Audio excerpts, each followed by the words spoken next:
Bem-vindos ao debate. Hoje a gente vai mergulhar em um material que está, assim, na mesa de todo mundo que trabalha com criatividade e tecnologia, o guia Como Gerar Prompts Eficazes. Ele basicamente nos dá um conjunto de regras, de técnicas para otimizar a forma como a gente pede as coisas, seja para uma pessoa ou, claro, para uma inteligência artificial. Exato. E a partir desse guia, surge a discussão que, para mim, é a que realmente importa. Formular um bom prompt é uma ciência, quase uma engenharia, que segue uma metodologia rigorosa como o guia propõe? Ou será que é, no fundo, uma arte, que depende mais de intuição, de experimentação e que pode até ser, sufocada por um excesso de regras? Olha, para mim a questão é bem clara.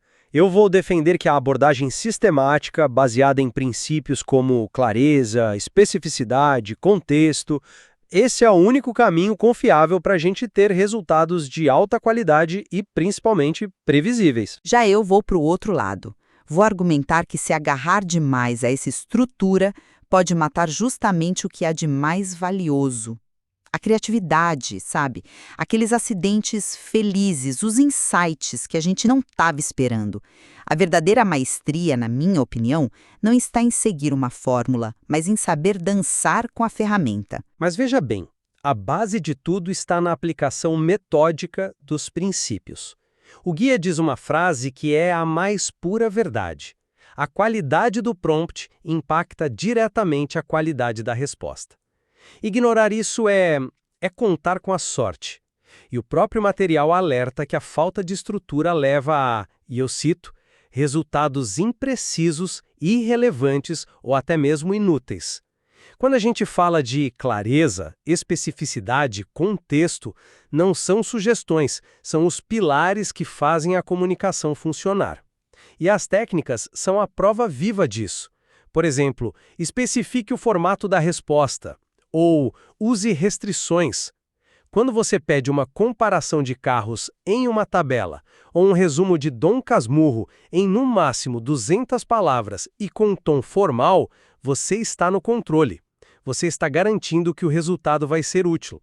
É uma abordagem de engenharia, de precisão. Você projeta o pedido para obter a resposta que precisa. Eu já não concordo. Acho que pensar assim é muito quadrado. Essa ênfase toda na estrutura transforma algo que poderia ser uma descoberta em um exercício mecânico. E o mais irônico para mim é que o próprio guia se trai. Lá no final, tem uma seção chamada Experimente e Itere, que descreve o processo como iterativo. Mas se fosse uma ciência exata, uma engenharia com fórmula, a iteração seria só um ajuste fino, um polimento, né? Não seria um dos princípios. E quer ver como essa rigidez pode ser um tiro no pé? O guia sugere a técnica defina o objetivo claramente e dá o exemplo liste 5 ideias inovadoras. Mas por que 5? Por que esse número arbitrário? E se a sexta ideia, que a IA se autocensurou para não entregar porque você pediu 5, fosse a ideia genial, a que mudaria o jogo? Essa especificidade que você chama de engenharia, eu chamo de porteira fechada para serendipidade. Para tarefas de brainstorming, de criação, essa rigidez só leva a resultados seguros, previsíveis e, sinceramente, sem brilho. A arte é saber quando ser vago de propósito, quando fazer uma pergunta mais aberta para provocar o sistema e não só para extrair uma resposta formatada. Ok, eu entendo seu ponto sobre a criatividade, mas vamos falar sobre o papel das restrições de uma outra forma. Elas não são limitadoras, elas são, na verdade, libertadoras. Elas focam a energia, seja computacional ou cognitiva, na tarefa certa. Vamos voltar ao resumo de Dom Casmurro. Sem o limite de 200 palavras e a especificação do tom formal, a resposta poderia ser uma tese de 10 páginas ou um parágrafo cheio de gírias. As duas seriam inúteis para o objetivo original, que era ter um resumo rápido e formal. A especificidade e as restrições são as ferramentas que garantem a relevância. Não se trata de podar a criatividade, mas de direcioná-la para um alvo útil. Pensa assim. É a diferença entre um feixe de laser, focado e poderoso, e uma lâmpada comum, que espalha a luz para todo lado. Os dois iluminam, mas se você precisa fazer um corte preciso, só o laser serve. A analogia do laser é boa, mas ela só funciona se o seu objetivo for sempre fazer um corte preciso. Ok, eu admito que para a tarefa do resumo de Dom Casmurro você tem toda a razão. A precisão ali é tudo. Mas essa é uma exceção, não a regra. A maioria das tarefas criativas para as quais a gente usa essas ferramentas não são sobre compressão de informação, são sobre expansão de ideias. O próprio guia menciona gerar títulos criativos. Agora, imagina que a gente quer um nome para um novo café. Se eu seguir a sua lógica de engenharia, o prompt seria algo como: liste 5 nomes para um café com tema de ficção científica com 2 palavras cada. E o que eu vou receber? Coisas como Expresso Estelar, Café Galáctico, Mocha do Android. É funcional, é previsível, mas é chato. Agora, e se o prompt for mais artístico, mais vago? Algo como: qual seria o nome de um lugar onde o escritor Philip K. Dick tomaria seu último café, pensando em tudo o que escreveu? De repente, você pode receber algo como Lágrimas na Chuva Late ou O Despertar do Androide. A estrutura te dá o que você pediu, a arte te dá o que você nem sabia que queria. Mas espera, você não percebe que até no seu exemplo artístico existe estrutura? Philip K. Dick é uma restrição poderosíssima. É um contexto denso, cheio de temas, estéticas, emoções. Você não pediu um nome de café qualquer. Você deu uma âncora conceitual extremamente específica. O que você chama de vago, eu chamo de uma restrição de alta qualidade. Uma restrição de tema em vez de uma restrição de formato. Você está, no fundo, usando os mesmos princípios do guia, só que de uma forma mais sofisticada. Talvez, mas a intenção é diferente. A intenção não é limitar a resposta, é inspirar, é dar uma faísca, não um trilho de trem. E isso nos leva a um ponto ainda mais crítico. Que seria sobre problemas complexos, imagino? Exato. Perfeito. Porque aí a estrutura se torna essencial. E é por isso que eu defendo com unhas e dentes a técnica de divida problemas complexos. O exemplo do guia sobre criar um plano de marketing é perfeito para ilustrar isso.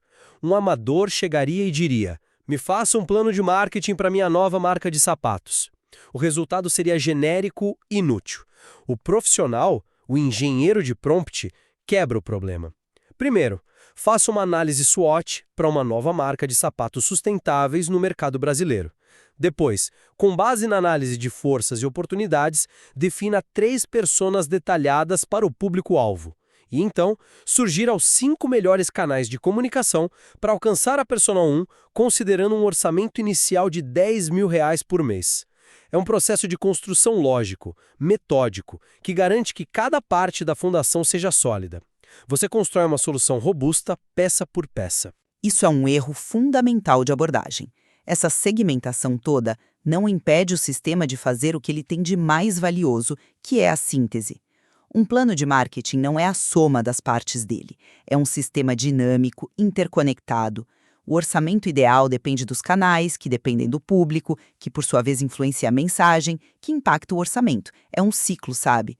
Ao fazer essas perguntas separadas, isoladas, você está pedindo para a IA te dar as peças de um quebra-cabeça, mas o superpoder dela é justamente te mostrar como as peças se encaixam de uma forma que você, humano, talvez não tenha percebido. Você perde a chance de ter uma resposta integrada. Um sistema avançado, provocado com um prompt mais holístico, poderia dizer: olha, dado seu público, o canal X seria ideal, mas ele exige um orçamento Y. Se o seu orçamento é Z, então talvez devêssemos repensar o público. Essa abordagem de dividir para conquistar te dá respostas precisas para perguntas pequenas, mas cega você para a visão do todo. Eu vejo o que você está dizendo, mas eu diria que a decomposição não impede a síntese. Ela a torna mais informada e robusta. Você não está confiando que a máquina vai magicamente conectar tudo. Você, o estrategista, coleta os dados de alta qualidade sobre cada componente público, canais, orçamento, e depois, numa etapa final, você mesmo pede a síntese, mas com base em informações muito mais sólidas. Com base na persona A, nos canais B e no orçamento C, elabore uma campanha de lançamento. A síntese acontece, mas no final sobre uma base controlada. É mais seguro. Mas é menos poderoso. Você está usando a IA como uma supercalculadora, não como uma parceira de estratégia. E essa forma de ver as coisas nos leva ao que eu acho que é o nosso ponto de maior discordância. O que a gente realmente quer dizer com iterar. Perfeito, porque para mim o significado é claro. A seção Experimente e Itere é a aplicação do método científico. Você tem uma hipótese, que é o seu prompt, você conduz um experimento, que é rodar o prompt, você analisa os resultados e, com base nessa análise, você refina a sua hipótese para o próximo teste, ajustando a clareza, a especificidade, as restrições. O objetivo é chegar a um prompt otimizado, um que produza o resultado desejado de forma consistente. A iteração é um mecanismo de controle de qualidade e de otimização, é o meio para atingir um fim, o prompt perfeito. É aqui que a gente discorda fundamentalmente. Para mim, a iteração não é a limpeza no final da festa, é a própria festa. Não é um método científico, é uma jam session de jazz. E é revelador que o guia coloque essa sessão por último, quase como um anexo, se tudo der errado, tente de novo. A verdadeira habilidade não é projetar o prompt perfeito de primeira, como um engenheiro projeta uma ponte. É engajar num diálogo, numa conversa. Você joga uma ideia, a IA te devolve algo, e essa resposta, mesmo que errada ou totalmente inesperada, te dá uma faísca para ir a um lugar novo. Aconteceu comigo semana passada. Eu precisava de uma estrutura para uma apresentação, cria uma estrutura de 10 slides para uma apresentação sobre o futuro do trabalho. Recebi o de sempre. Introdução, trabalho remoto, IA, conclusão. Chato, inútil. Eu poderia ter iterado cientificamente, adicionando restrições, tipo, use um tom mais provocador. Mas, em vez disso, eu iterei artisticamente. O novo prompt foi: haja como um historiador do ano 2200 olhando para nossa época. Como ele descreveria a bizarra transição do trabalho no início do século XXI? A resposta foi espetacular. A iteração não foi para consertar o prompt, foi para descobrir a pergunta que eu nem sabia que precisava fazer. Não é uma marcha, é uma dança. Mas essa sua dança é imprevisível. Pode levar a um lugar genial, como você descreveu, ou a lugar nenhum. Para cada lágrimas na chuva latte, existem 100 respostas sem sentido. No ambiente profissional, com prazos e objetivos claros, você não pode depender da sorte de uma jam session. Você precisa de um processo que garanta resultados. A minha abordagem científica pode não gerar a ideia mais poeticamente brilhante todas as vezes, mas ela vai gerar um resultado sólido, útil e alinhado com o objetivo 100% das vezes. A estrutura é a garantia contra o fracasso. Mas o medo do fracasso é o que gera mediocridade. Às vezes, uma resposta inútil te mostra que a sua pergunta inicial era ruim. Essa resposta errada é o feedback mais valioso que você pode receber. A sua abordagem otimiza para eficiência, a minha otimiza para descoberta. São objetivos diferentes. O guia, ao focar tanto na estrutura, parece valorizar apenas a eficiência e esquece que o maior potencial dessas ferramentas talvez seja justamente nos levar a lugares que a gente não conseguiria chegar com um mapa e uma bússola. Então, para concluir, eu reitero a minha posição. A metodologia estruturada que o guia apresenta é a base indispensável para uma comunicação eficaz e, o que é crucial, previsível.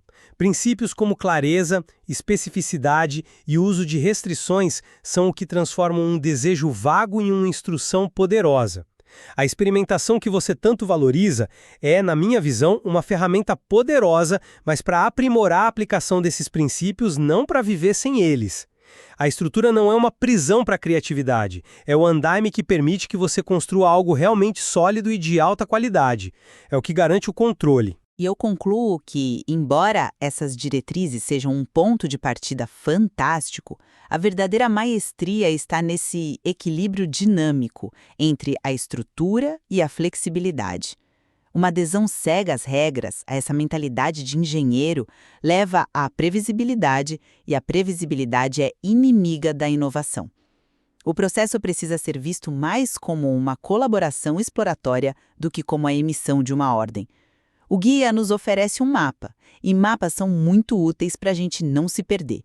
Mas os territórios mais interessantes, os tesouros de verdade, quase nunca estão marcados no meio da estrada principal. Dito isso, acho que nós dois concordamos que o ponto central do guia é inquestionável.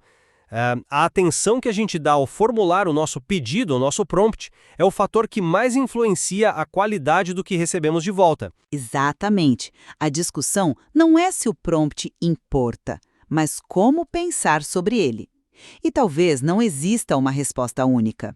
A abordagem ideal provavelmente depende do seu objetivo final. Se você precisa de eficiência e precisão, a ciência é a sua melhor amiga. Se você busca a descoberta e a criatividade, talvez precise de um pouco mais de arte. O material é, sem dúvida, um ponto de partida excelente para que cada um comece a desenvolver sua própria filosofia sobre isso.